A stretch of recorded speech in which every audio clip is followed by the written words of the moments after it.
I know it's just text, but it freaked me out. I closed out of MIRC immediately and walked away. I figured it was just a nut trying to psyche me out. And you know what? It worked. I continued to argue with my mother the next few days about what she'd said, telling her she confused reality with a Lifetime movie.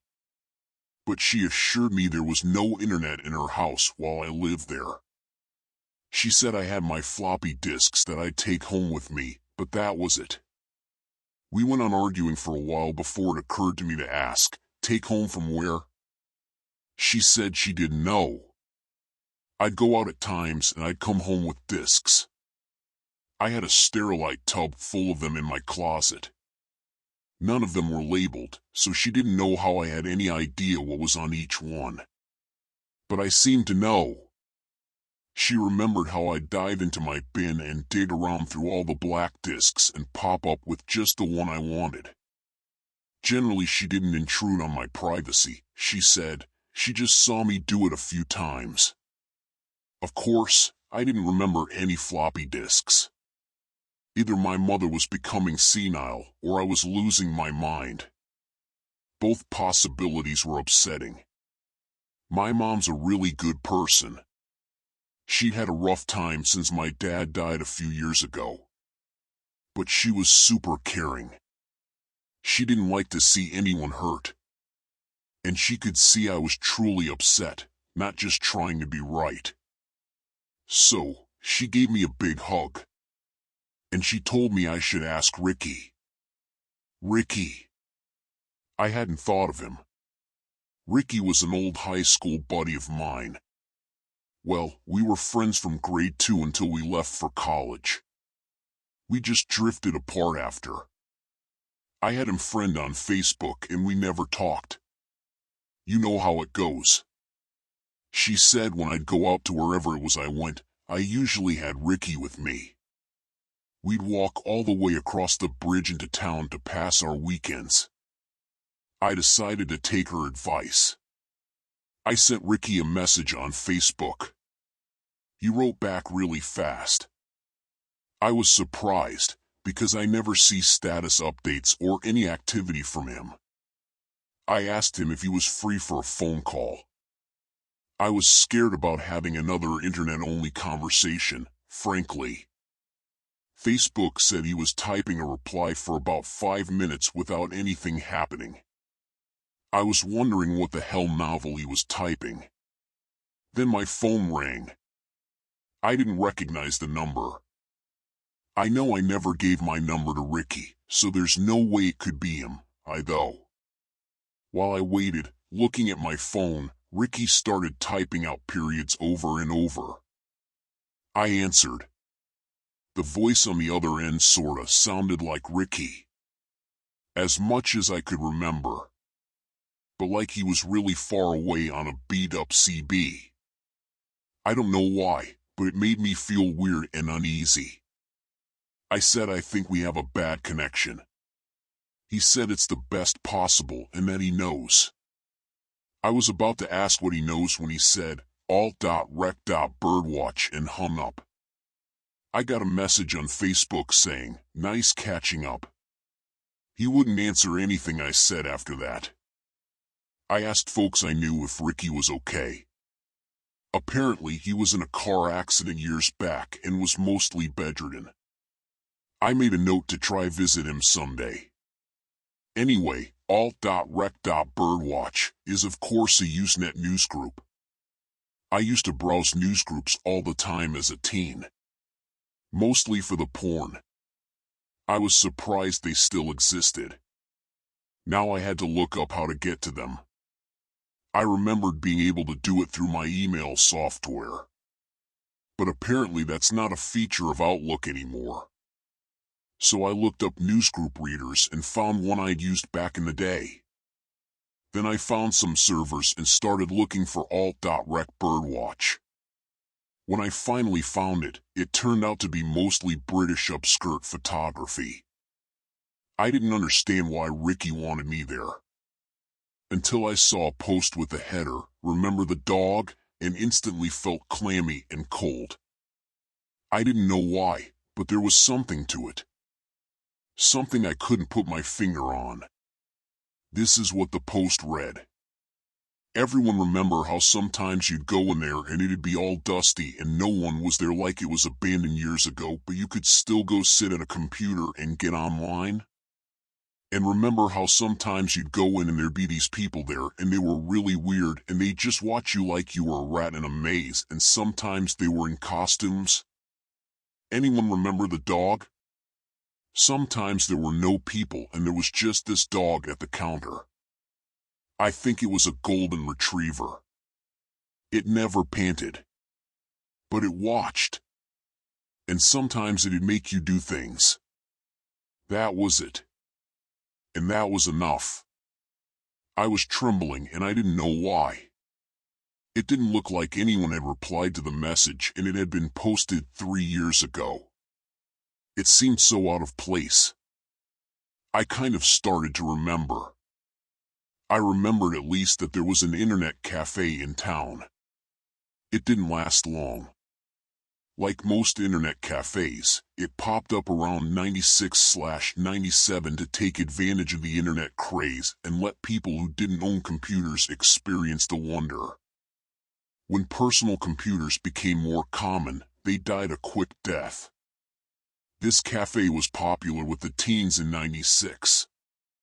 It got stale after that. That's when something happened to it. It changed management or something. It changed.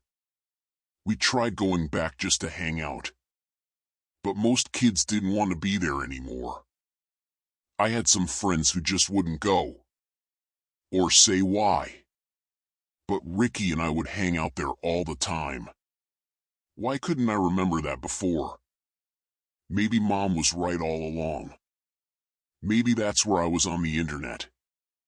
I replied to the newsgroup message with, "Why wasn't I able to remember?" It was a long shot, since the post was so old. Then I started looking through the other posts, to see if there were others like it. There were others. They were all vague. But I knew what they were about. I knew. Someone posted. Sometimes when we were hanging out, we thought we were there for just an hour or so. But when we came out, the whole day had passed. And when we talked about what we did there, we had completely different stories. Even though we were together the whole time. It was like an acid trip. And we were stupid kids, so we kept going. The Egypt. That's what the place was called. None of these people would say its name. But I remembered it then, suddenly. That strange, little internet cafe, just behind the post office, where I didn't even realize there was commercial space before. The Egypt. Someone else posted. There was this one time when my friend dragged me along and I didn't feel like being there. The owners or staff or whatever weren't there that day. It was the dog. I don't like to think about it. Remember how it never panted? Somehow that sticks out after all this time. We were just goofing off. Nothing special. When I looked over at my friend's screen, he was watching a live webcam in my bedroom. Just staring at it. I'm thinking this is a dumb joke, but it pisses me off. So I told him that was weird and I was not okay with a webcam in my room. He just said, "Something's going to happen." Gave me the heebie-jeebies. He wasn't joking. And it didn't even sound like him. Here's the thing that gets me most. I decided to leave, but need to piss first.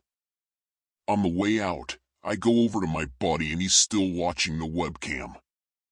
That annoys me.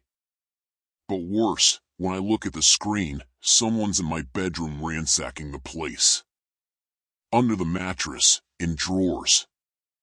I'm ready to go home and get one of Dad's golf clubs. Then the guy looks right at the camera and starts taking it down. I saw that dude's face. It was me. No doubt about it.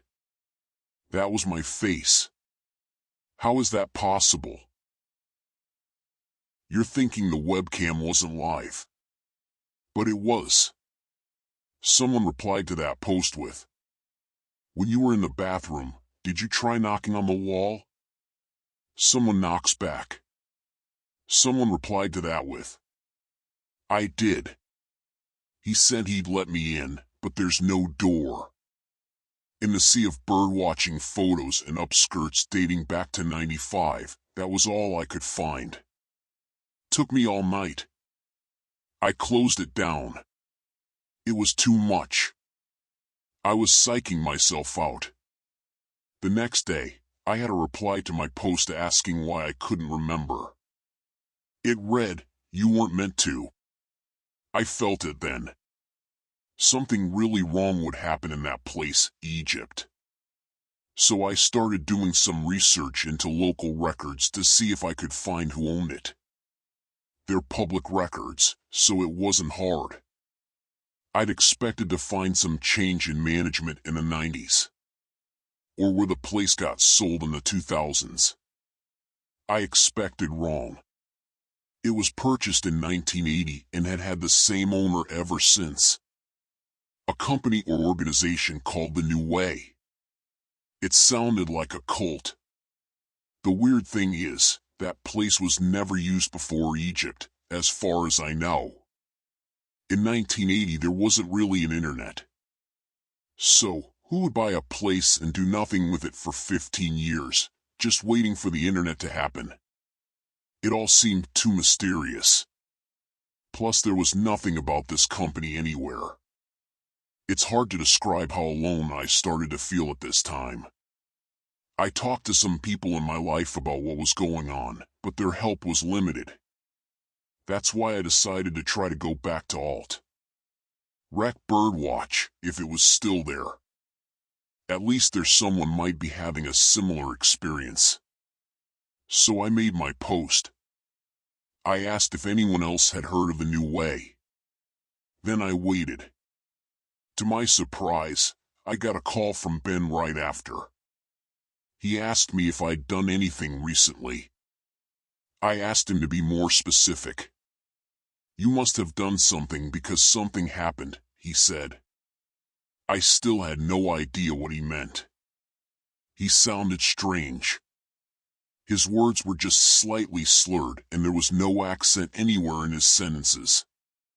Just a string of words. Almost like a robot, but not quite.